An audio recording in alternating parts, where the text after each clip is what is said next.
जब मछली ने इंसानी बच्चे को जन्म दिया तो पूरे गांव में सनसनी फैल गई। क्या यह चमत्कार था या कुदरत का खेल? उस रात समंदर में तूफान का ऐसा कहर बरपा कि पूरा गांव सहमा हुआ था। बूढ़ा मछुआरा अपनी टूटी फूटी नाव के पास बैठा भगवान से प्रार्थना कर रहा था कि तभी अचानक उसकी नजर एक अजीब चमक पर पड़ी। उसने देखा कि एक विशाल मछली किनारे पर तड़प रही है। उसकी हैरानी उस वक्त और बढ़ गई जब मछली के पेट से बच्चे की रोने की आवाज सुनाई दी।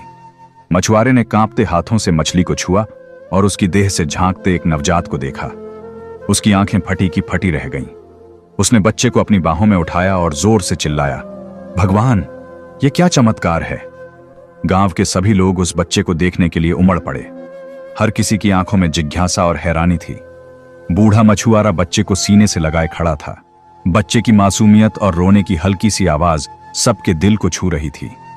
ये तो चमत्कार है, एक औरत ने कहा। उसकी आंखों में आंसू थे। मछली के गर्भ से इंसान का जन्म। मुखिया ने गहरी सांस लेते हुए कहा, हमारे पुरखों ने कभी ऐसा किस्सा नहीं सुना। यह बच्चा यहां नहीं रह सकता, इसे समुद्र में ही छोड़ दो।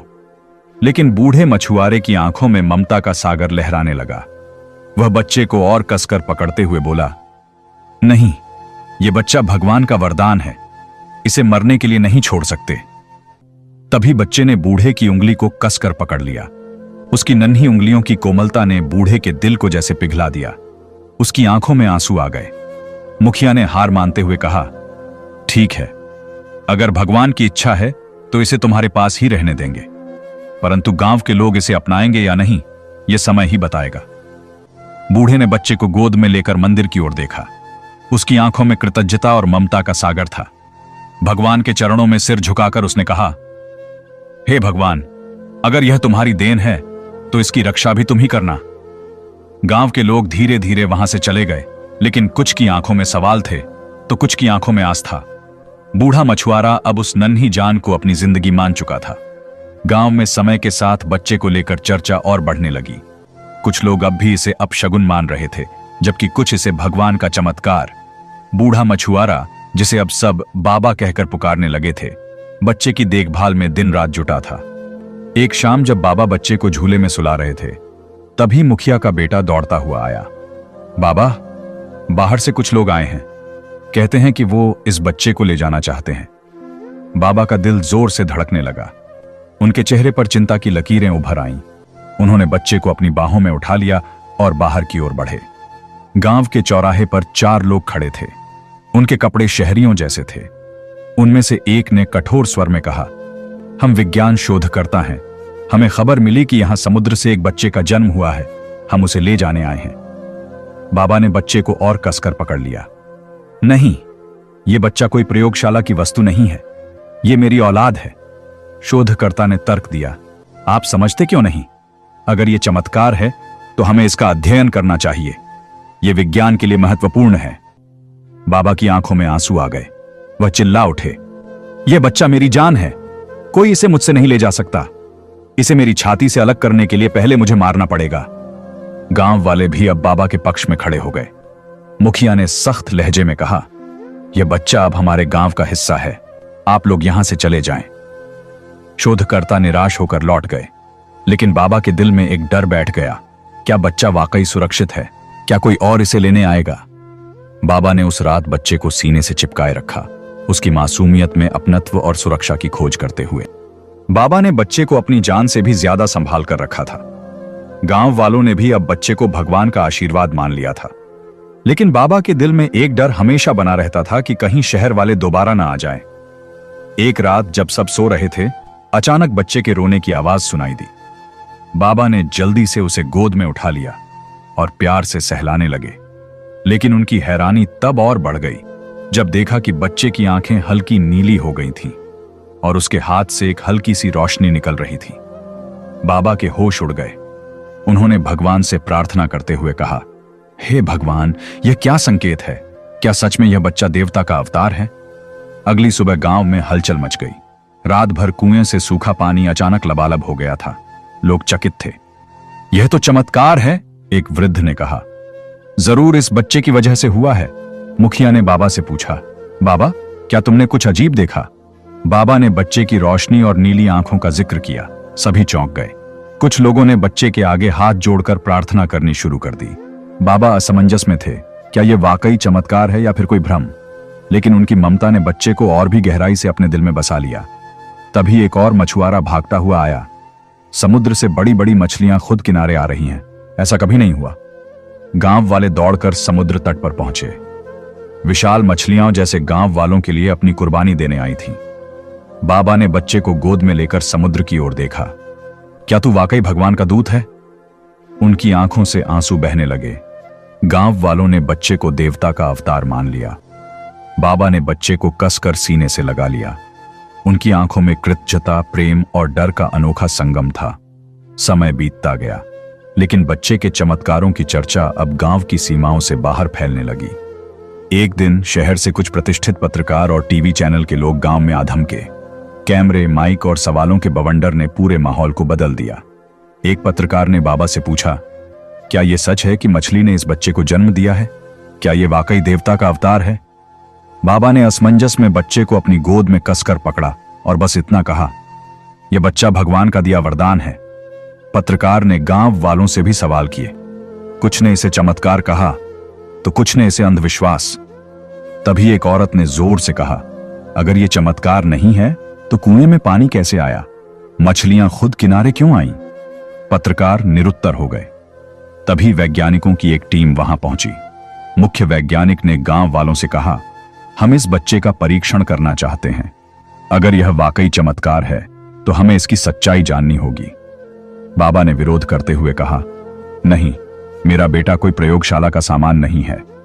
गांव वालों ने बाबा का समर्थन किया, लेकिन वैज्ञानिकों ने चेतावनी दी, अगर आप लोग सहयोग नहीं करेंगे तो हमें कानूनी रास्ता अपनाना पड़ेगा।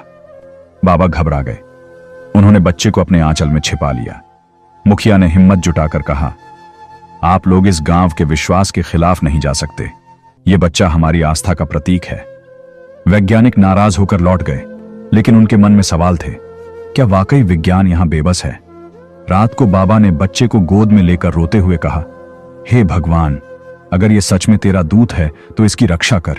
ये लोग इसे मुझसे न छीन लें। बच्चे ने बाबा की उंगली पकड़कर हल्की मुस्कान दी। बाबा की आंखों में आंसू और प्यार का अटूट संगम उमड़ पड़ा। गांव वालों ने बच्चे को देवता का अवतार मानकर उसकी पूजा शुरू कर दी। लोग दूर दूर से उसके दर्शन के लिए आने लगे। बाबा की झोपड़ी अब आस्था का केंद्र बन गई थी। लोग फूल, मिठाई और चढ़ावे के साथ बच्चे को आशीर्वाद देने आते। एक रात जब पूरा गांव सो रहा था, अचानक बच्चे की रोने की आवाज से बाबा की आंख खुली। उन्होंने देखा कि बच्चे के माथे पर हल्की नीली रोशनी चमक रही थी। बाबा ने डरते हुए बच्चे को गोद में उठा लिया। हे भगवान, ये क्या संकेत है? उनकी आंखों से आंसू बहने लगे। अगले दिन गांव के मंदिर में एक साधु ने प्रवचन देते हुए कहा, यह बच्चा साक्षात भगवान का अवतार है। इसने हमारे सूखे कुएं में पानी ला दिया। इसे शहर वालों से बचाकर रखना हमारी जिम्मेदारी है। गांव वालों ने साधु के कहे को सच मान लिया और बच्चे की सुरक्षा के लिए पहरा लगाने लगे। तभी मुखिया दौड़ता हुआ आया। बाबा, शहर से पुलिस और कुछ बड़े अधिकारी आ रहे हैं। वे बच्चे को जबरदस्ती ले जाने की बात कर रहे हैं। बाबा का दिल जोर से धड़कने लगा। उन्होंने बच्चे को कसकर पकड़ लिया। गांव वाले एकजुट होकर बच्चे के समर्थन में खड़े हो गए। बाबा ने कांपते हुए कहा, अगर भगवान ने इसे हमें दिया है तो हम इसे बचाने के लिए अपनी जान भी देंगे। मुखिया ने सभी गांव वालों से कहा, आज हमारी आस्था की परीक्षा है। हमें इस बच्चे को किसी भी कीमत पर बचाना होगा। जब अधिकारी गांव पहुंचे तो पूरे गांव ने उनका विरोध किया। पुलिस अधिकारी ने कड़क आवाज में कहा, यह कानून का उल्लंघन है।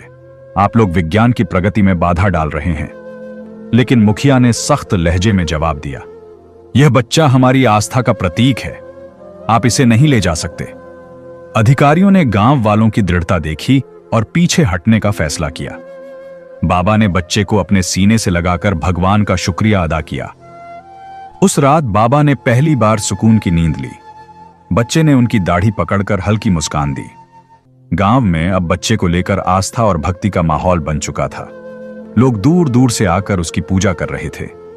बाबा का मन संतुष्ट था कि बच्चे को गांव वालों का प्यार और समर्थन मिल रहा है, लेकिन एक अनहोनी की आशंका उनके मन से जाती नहीं थी। एक रात अचानक गांव में एक भीषण आग लग गई। लोग इधर उधर भागने लगे। बाबा ने बच्चे को सीने से लगाकर भगवान से प्रार्थना की, हे भगवान, इस नन्ही जान की रक्षा करो। आग ने मंदिर को अपनी चपेट में ले लिया था। तभी चमत्कार हुआ। बच्चे के माथे से निकली नीली रोशनी ने मंदिर के ऊपर एक घेरा बना दिया। आग उस घेरे के पास आते ही शांत हो गई। लोग स्तब्ध रह गए। कोई रोने लगा तो कोई नतमस्तक हो गया। बाबा ने बच्चे को देखा और उसकी आंखों में अनोखी चमक पाई।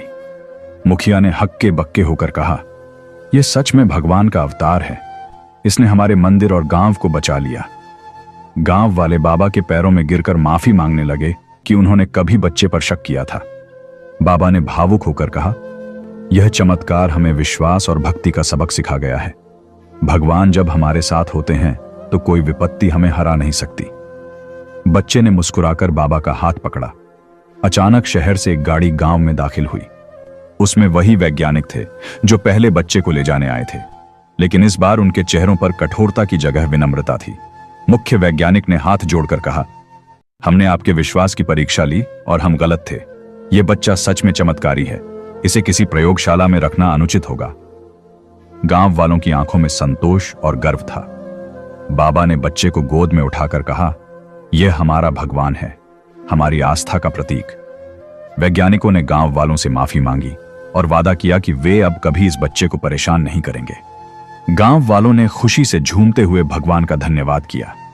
उस रात बाबा ने बच्चे को झूले में सुलाते हुए प्यार से सहलाया। उनकी आंखों में संतोष और कृतज्ञता का भाव था।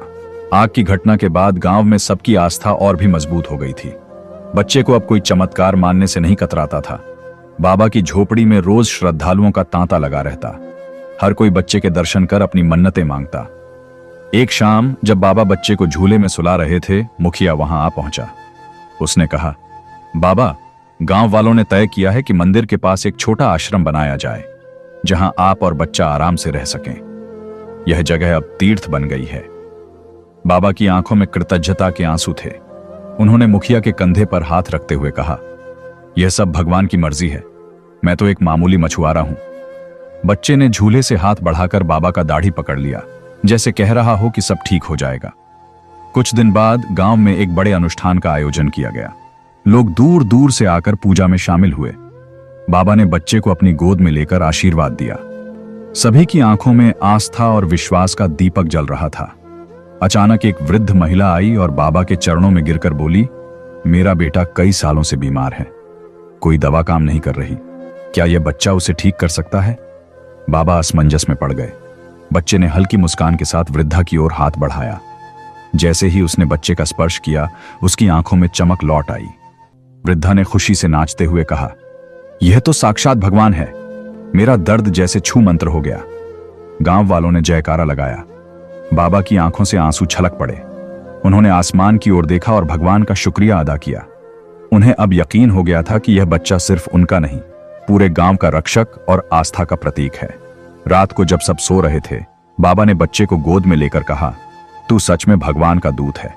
तेरी मासूमियत में जो शक्ति है वह दुनिया बदलने का सामर्थ्य रखती है।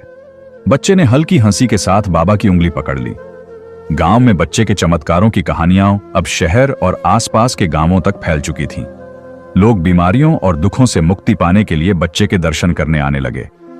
बाबा का हृदय संतोष और कृतज्ञता से भर गया था। लेकिन उनके मन में एक सवाल अभी भी था, क्या इस बच्चे का चमत्कार अनंत है या इसकी भी कोई सीमा है? एक दिन गांव में एक धनी व्यापारी आया जिसकी बेटी कई वर्षों से बिस्तर पर पड़ी थी। उसने बाबा के सामने हाथ जोड़कर कहा, बाबा, मैंने बहुत इलाज करवा लिया, लेकिन मेरी बेटी ठीक नहीं हो पाई। क्या यह चमत्कारी बच्चा मेरी बेटी को भी ठीक कर सकता है? बाबा ने बच्चे की ओर देखा। बच्चे ने मुस्कुराकर व्यापारी की ओर हाथ बढ़ाया। बाबा ने व्यापारी से कहा, विश्वास रखो, भगवान चाहेगा तो तुम्हारी बेटी ठीक हो जाएगी। अगले दिन व्यापारी ने अपनी बेटी को बाबा की झोपड़ी में लाया। लड़की की हालत देखकर बाबा का दिल पसीज गया। बच्चा धीरे धीरे लड़की के पास गया और उसकी उंगली पकड़ ली। कुछ ही क्षणों में लड़की की आंखें खुल गईं और उसने बाबा की ओर देखा। बाबा की आंखों में आंसू थे। व्यापारी खुशी से झूम उठा। गांव वालों ने इसे एक और चमत्कार माना। अब तो लोग बच्चे को भगवान का अवतार मानने लगे। लेकिन बाबा के मन में एक डर भी बैठा था। क्या लोग आस्था में अंधविश्वास का सहारा ले रहे हैं? क्या भगवान का यह दूत किसी परीक्षा में फंसने वाला है? रात को बाबा ने बच्चे को गोद में लेकर कहा, बेटा, तेरे चमत्कारों से लोगों का विश्वास तो बढ़ रहा है, लेकिन कहीं यह अंधभक्ति न बन जाए। भगवान हमें सही राह दिखा। बच्चे ने हल्की मुस्कान से बाबा की उंगली पकड़कर जैसे उन्हें सांत्वना दी। समय बीतने के साथ बच्चे के चमत्कारों ने गांव को एक तीर्थ स्थल बना दिया था। देश विदेश से लोग दर्शन करने आने लगे। बाबा की झोपड़ी अब एक छोटे मंदिर में बदल गई थी। लेकिन बाबा के मन में एक बात हमेशा खटकती थी, क्या बच्चे का यहां रहना सही है? क्या उसकी मासूमियत इस आस्था के बोझ को सहन कर पाएगी? एक रात जब सब गहरी नींद में थे, बाबा ने एक सपना देखा। एक दिव्य प्रकाश में एक आवाज आई, बाबा, यह बालक भगवान का संदेशवाहक है, लेकिन इसे अपनी यात्रा पर जाने दो। यह दुनिया में प्यार और आस्था का संदेश फैलाने आया है, इसे बंधनों में मत बांधो। बाबा की आंखें भर आईं। उन्होंने सुबह होते ही मुखिया को बुलाया और अपना निर्णय सुनाया। अब इस बच्चे को मुक्त करना होगा। यह भगवान का दूत है, इसे अपनी राह खुद चुनने दो। मुखिया और गांव वाले हैरान थे, लेकिन बाबा की बात में गहराई थी। उन्होंने बच्चे को गले से लगाया और उसकी मासूम मुस्कान में वो दिव्यता देखी जो हर बंधन को तोड़ देती है। कुछ दिनों बाद एक सुबह गांव के लोग जब जागे तो देखा कि बाबा और बच्चा दोनों नहीं थे। झोपड़ी में बस एक पवित्र संदेश लिखा था, आस्था को बांधो मत, उसे स्वतंत्र रहने दो। विश्वास का दीपक दिलों में जलता है, मंदिरों में नहीं। गांव वाले स्तब्ध थे। कुछ ने कहा कि बाबा और बच्चा स्वर्ग से धार गए, कुछ ने माना कि वे भगवान के लोक में चले गए। लेकिन एक बात सभी ने मानी, आस्था को किसी स्थान से नहीं, दिल से जोड़ा जाता है। उस दिन से बाबा और बच्चे की कहानी गांव की गाथा बन गई। लोग आस्था और विश्वास का मतलब समझने लगे। बच्चे की कहानी ने पूरे गांव को बदल कर रख दिया। कहानी समाप्त। अंत में यह संदेश, आस्था की सच्ची परिभाषा भगवान को दिल में बसाना है, न कि किसी चमत्कार में उलझना। इस वीडियो को जरूर लाइक करें और चैनल को सब्सक्राइब करना ना भूलें।